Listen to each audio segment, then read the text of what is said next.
ओम नमो भगवते वासुदेवाय. जेव्हा कर्दम महामुनींनी देवहूतीला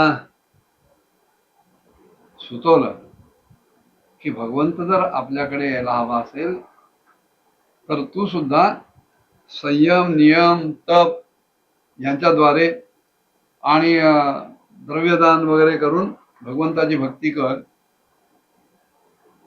तेव्हा ते स्वतः काही गप्प बसलेले नव्हते.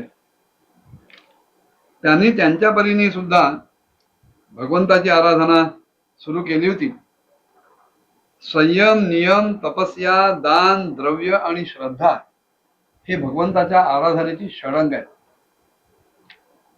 कर्दमांच्या ठिकाणी ही साहीच्या साही अंग पूर्णतः अस्तित्वात होती आणि कर्दमांच्याही ठिकाणी ती आराधना ती उपासना ते तप चालू होतं आणि त्यांच्या चित्तामध्ये सदैव भगवंतच वास करत असल्यामुळं त्यांना सर्वत्र भगवंतच दिसत नसल्यामुळं तो भगवंत त्यांच्या नेत्रातून त्यांच्या चित्तात शिरला, चित्तातून त्यांच्या वीर्यात शिरला आणि ते वीर्य देवहूतीच्या ठिकाणी स्थापित केलं गेलं.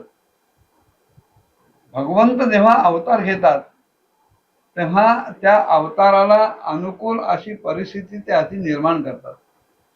ज्यांच्या ठिकाणी जन्म घ्यायचा आहे ते दोघेही पती पत्नी हे शुद्ध पवित्र निर्मळ असलेच पाहिजेत हा कटाक्ष असतो आणि त्याप्रमाणे देवहूती आणि कर्दम ही अत्यंत शुद्ध पवित्र निर्मळ होते. त्यांच्या आजूबाजूचं वातावरण सुद्धा तसंच आनंदी आल्हाददायक शुद्ध पवित्र निर्मळ होतं. आकाशातून मेघांची जलवृष्टी व्हायला लागली, मेघांच्या गर्जना सुरू झाल्या, वेदांचा चमचमाट सुरू झाला. सगळे गंधर्व भगवंताचं स्तुतिगान गायला लागले, दिव्य असं संगीत ऐकायला यायला लागलं. अप्सरा आनंदित मनानं नाचायला लागल्या, नृत्य करायला लागल्या. सगळे देव आकाशात गोळा झाले आणि त्यांनी आकाशातून दिव्य अशा फुलांचा वर्षाव केला. सगळ्या दिशांमध्ये आनंदाचे आनंदच पसरलेला होता. पृथ्वीवरचे सगळे जलाशय अत्यंत शुद्ध स्वच्छ अशा जलानं भरलेले होते आणि आजूबाजूचे सगळे जीव सुद्धा अत्यंत प्रसन्न होते. आणि नेमक्या ह्याच वेळेला सरस्वती नदीच्या परिसरात कर्दमांचा जो आश्रम होता त्या आश्रमामध्ये ब्रह्मदेव मरीची वगैरे सर्व मुनींसह उपस्थित झाले. मैत्रेय विदुरजींना सांगतायत, शत्रुदमन अशा विदुरजी ब्रह्मदेवांना स्वतःसिद्ध ज्ञानानं ते संपन्न असल्यामुळं आधीच ठाऊक झालेलं होतं की साक्षात परब्रह्म परमात्मा भगवान विष्णू सांख्यशास्त्राचा उपदेश करण्यासाठी आपल्या विशुद्ध सत्वमय अशा अंशानं या ठिकाणी अवतीर्ण होणार आहेत. आणि म्हणून भगवंत ज्या कार्याच्या इच्छेने तिथे येणार होते त्या कार्याला त्या विशुद्ध चित्तानं त्यांनी अनुमोदन दिलं, त्याचा आदर राखला आणि आपल्या सर्व इंद्रियांच्या ठिकाणी प्रसन्नता प्रकट करून ते कर्दमांना सांगायला लागले. ब्रह्मदेव म्हणाले, कर्दमा तुम्ही स्वतः इतरांना मान देणारे आहात, इतरांचा आदर करणारे आहात. माझाही तुम्ही आपला पिता म्हणून सन्मान केलाय आणि तो सन्मान म्हणजे माझ्या आज्ञेचं पालन आपण केलंय.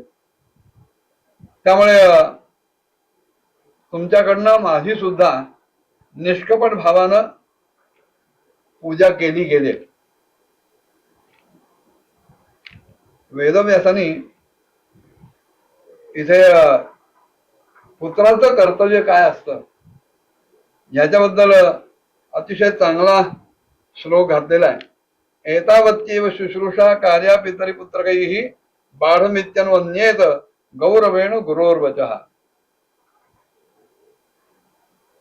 आज्ञा गुरुणा ह्यविचारणीया असं एक वचन आहे. आपले सद्गुरू, आपले वडील, आपल्यापेक्षा ज्येष्ठ श्रेष्ठ असलेली मंडळी, त्यांची आज्ञा, त्यांचं इप्सित अन्य कुठल्याही गोष्टींचा विचार न करता आपण पूर्ण करायला पाहिजे. मुलानं आपल्या वडिलांची सर्वात मोठी सेवा करणं हेच आहे की आपण म्हणतात त्याप्रमाणे आपली आज्ञा शिरसा वंद्य असं म्हणून अत्यंत आदरानं आपल्या वडिलांच्या आज्ञेचा स्वीकार करायचा आणि त्याप्रमाणे आपलं आचरण करायचं. त्या आज्ञेत जे काही सांगितलं असेल त्याप्रमाणे कर्म करणं ही खरी मुलानं आपल्या वडिलांची केलेली पूजा आहे. तुम्ही सभ्य आहात, पवित्र चित्त आहात आणि ह्या ज्या तुम्हाला 9 कन्या प्राप्त झालेल्या आहेत त्यांच्या वंशाद्वारे मी जी ही सृष्टी आधी निर्माण केलेली आहे तिचा विस्तार होणार आहे. त्या कन्या ह्या सृष्टीचा विस्तार करतील.